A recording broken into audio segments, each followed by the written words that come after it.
Trying to keep you safe, Nate. I'm trying, Nate. That's tough.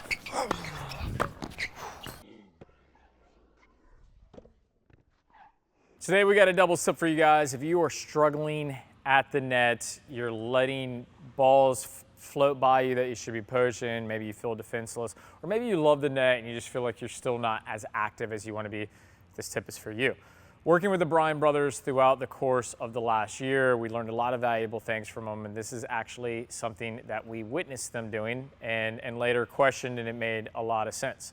But let's back up to what you're probably doing. So a lot of times players think that by getting closer to the net, they're able to really pick up these balls and cut off these angles. And it's not entirely wrong, but the biggest problem is if you get really close to the net, what ends up happening is you don't have any reaction time. So somebody hits a big ball at you, you're suddenly in a defensive state.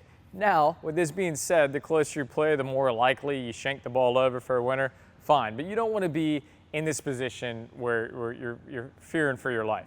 The second issue is that if you're looking to protect the alley or poach, look to pinch that middle.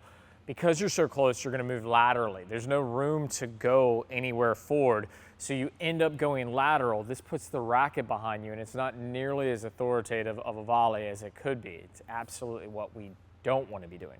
So now, on the contrary, if you go to the exact opposite of this, what we see quite a bit is players playing too deep in the court. So they increase their reaction time, but if they're not moving forward, their feet are exposed, and from here, if they do make a move, a lot of times it's not as authoritative as it could be. So what should we be doing? What did the Bryan brothers suggest, right? We watch them play, running through these clinics, playing high-level points, and they like to start with movement. And I think that's what most of us should be doing. It's something I've adopted in my game. I do believe Scott has as well.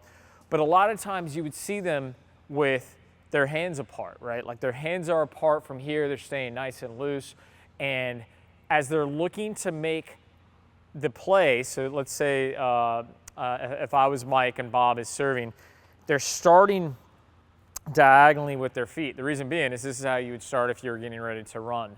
And as soon as the serve has passed, they're making this move, if not before. Sometimes they're making it before the ball has even passed. But they're making this move and getting really active with the feet. The thing that's so good and useful about this is that you're moving forward. And because things in action, things that are moving tend to stay moving, right? I think, is that the phrase, Kenny?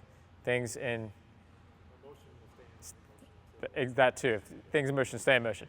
So from here, if I'm moving, right, it's much easier for me to then cut into a direction, right? So you'll see them from as they start to move in, moving, and then if they suddenly have a ball going to the alley, they're using their outside foot to get there and boom, put it away.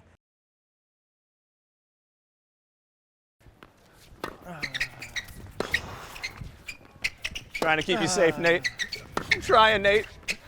That's tough.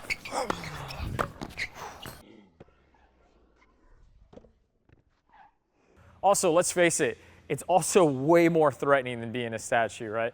If every time my partner serves, I'm moving and I'm getting aggressive up at net, right? It's gonna make them think about what my intentions are. We wanna keep moving, right? So if you are at the net with your partner serving, this is something you should definitely take heed of and start implementing in your game. Does everyone know where to hit the poach? Say you actually go across the middle and get the ball. Who knows where to hit it? Yeah, you want to hit it center. So Mike, you're ready for a poach. And I'm right here. Where are you hitting it? Okay, if I'm poaching and I get it, I'm going down on the ground through the middle. So like right here. I'm not going to give him a chance to reflex. I'm not going to go right at his body. Usually I'm just going to go down, make sure, if he touches it, it's a half volley, which is a tough shot. If I have a lot of court and I'm right over the net, I'll go for the angle. But this is the percentage shot. Just put it in the dirt, just like a bad pitch, and the guy has to feel it's a tough ball, So if he hits it high, I can reflex it and get lucky. Right here. But if you can hit it hard down in the dirt, down the middle, I think that's your spot you want to aim for.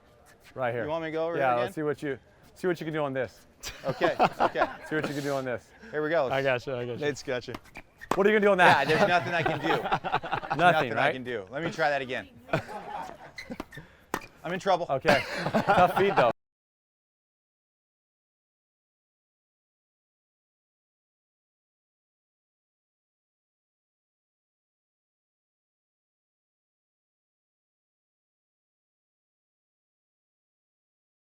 Tough feed. I kept it a little lower. I want to keep Bob alive for the remainder of this clip. Yeah, So you might be asking, but Nate, what if I'm back and my partner is returning, right? So if my partner is returning, we should be moving as well.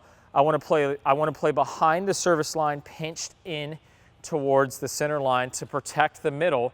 But as soon as that ball goes by my opposing netman, I want to be moving and looking to be aggressive, all right? Now, once the point is started, I don't suggest at a high level trying to get all the way back to the service line, but what you can do is just work here, and you can work in these triangles, right? So I'm here, and then I'm looking to be super aggressive, either work in a circle or work in the triangle, but really working at that diagonal, getting back and looking to be aggressive, but just keep it moving, right? That's the big takeaway. I hope this tip helped a ton. If it did, let me know. If you're looking for someone to play doubles with, Play Your Court does that. We help you find players of the same ability, whether you're looking for tournaments.